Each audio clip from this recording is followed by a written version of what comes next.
अरे कमला, जरा देख आकर कैसे हिजड़ों की तरह नाच रहा है तेरा बेटा।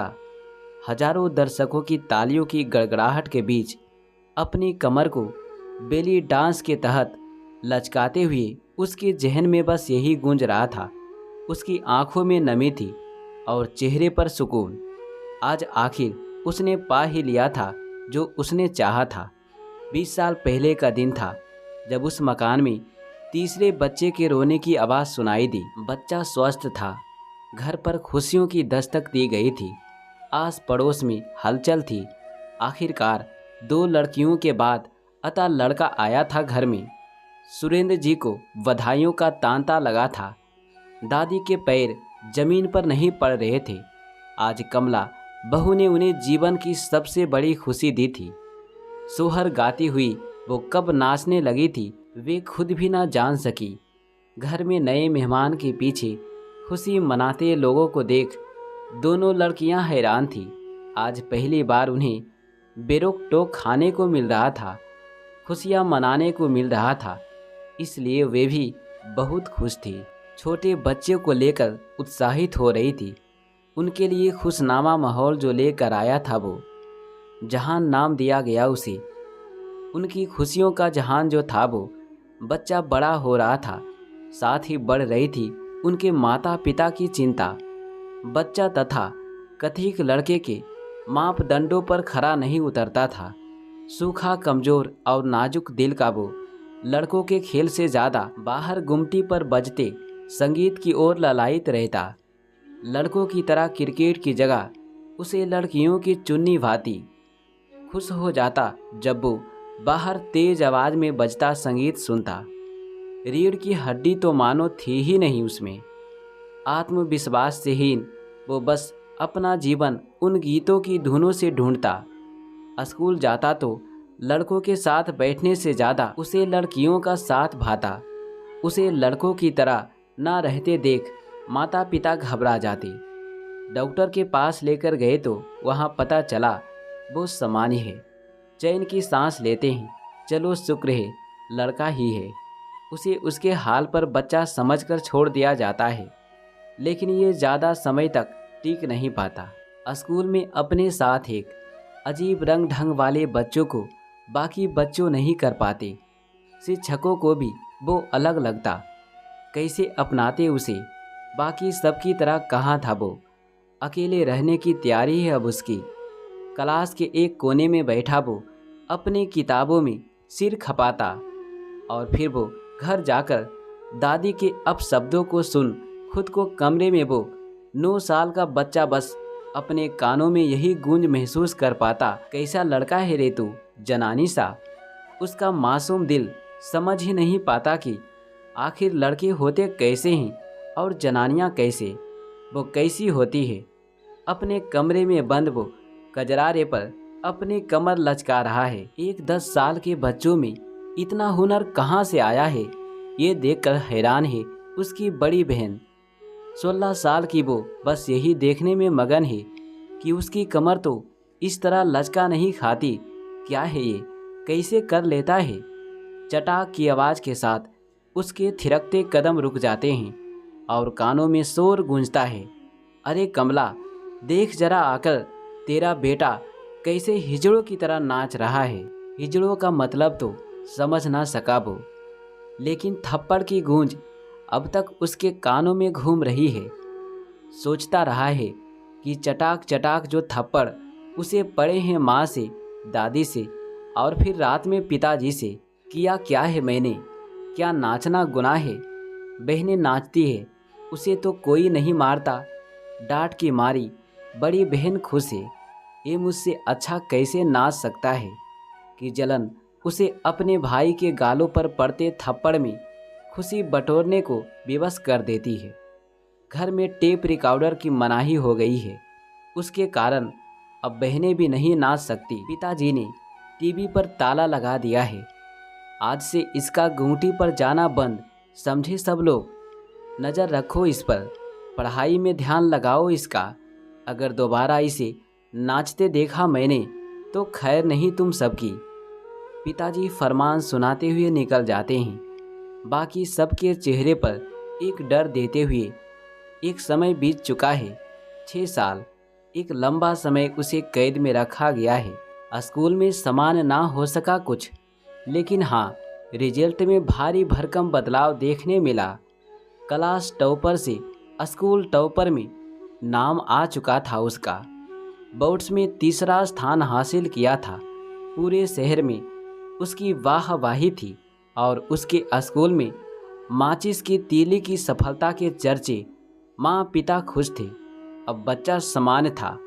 खूब लाड करते उसे, खूब मक्खन की बौछार होती, लेकिन मन में जो कहीं कुछ सड़ चुका था, उसके ऊपर किसी की नज़र ना थी। छोटी बहन में सुकून ढूंढ लिया करता था। वो भी थी तो खैर समान ही, पर हाँ, उस असमान का दर्द समझती थी। कभी कभी चुपके से उसके लिए उसकी पसंद के गोलगप्पे ला देती, वरना लड़कों को कहाँ कुछ खट्टा पसंद हो सकता है। बड़ी बहन की शादी थी। आज खूब खुश था वो। घर में चहल पहल थी। आज कई सालों बाद सबका ध्यान उस पर से हटकर अब उसकी बहन पर था। थोड़ा आज़ाद महसूस कर रहा था खुद को। रत जगह की रस्म में छुप छुप कर लड़कियों को देखते जब पापा ने उसे पकड़ा तो एक मुस्कान तैर गई उनके होठों पर। आखिरकार लड़के ने साबित किया था कि वो मर्द है। लड़के के दिमाग में कुछ और ही चल रहा था। ये लड़कियां ऐसे कौन पैर हिलाता है, कितनी बुरी लग रही है। ऐसे कौन नाचता है भाई, इन्हें किसी ने नाचना नहीं सिखाया क्या। अचानक ही पैर उस पर बढ़ चले उसके। तेज आवाज में बजते गीत के बीच कब उसके पैरों के साथ उसकी कमर, उसके हाथ और उसकी बाह नाचने लगी, किसी को पता ना चला। सब उसे देख रहे थे। चटाक फिर एक शोर गूंजा। भांड है क्या? पिताजी के शब्दों ने हिला दिया उसे। किसी को क्या मालूम था कि भांड बनने के लिए उसने कितनी मेहनत की थी छिपकर। बस खुद में रम उसने कितनी साधना की थी अपने कदमों को ताल पर बिठाने की। भांड नहीं हूँ मैं, नित कहते हैं इसे। पहली बार बोला था वो तो लौंडिया के नाच करेगा क्या? यही मिला है तुझे, कमर लचकाना नित्य कला है और ये लिंग नहीं देखता। चटाक उतरा नित्य का भूत। पापा, ये बेली डांस फॉर्म है, इसे लड़के भी करते हैं। भांड कहते हैं, हिजड़े कहते हैं, क्या है तो इनमें से दोनों ही नहीं। मैं बस एक नर्तक हूँ। दुखी होता हूँ तो नाचता हूँ, खुश होता हूँ तो नाचता हूँ। ये नित्य मेरी रग रग में बस चुका है। पापा बोलते हैं, इस घर में रहना है तो ये नर्तक का लवादा उतार फेंकना होगा, वरना इस घर में नर्तकों की कोई जगह नहीं। कहकर पिताजी ने अपने कदम दूसरे कमरे की ओर बढ़ा दिए और पीछे छोड़ गए एक 16 साल का लड़का, घर और सपनों के बीच हिंडोले खाता हुआ। शादी के घर में अब मातम की शांति पसरी थी।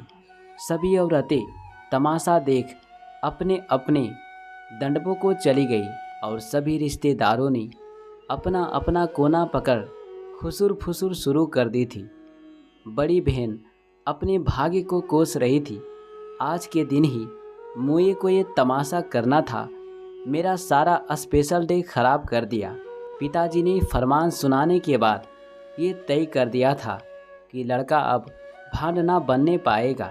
मन ही मन उसकी हार का निश्चय लिए जब सुबह अपने कमरे से बाहर आए तो बेटा ना दिखा। पलंग पर एक नोट जरूर पड़ा था।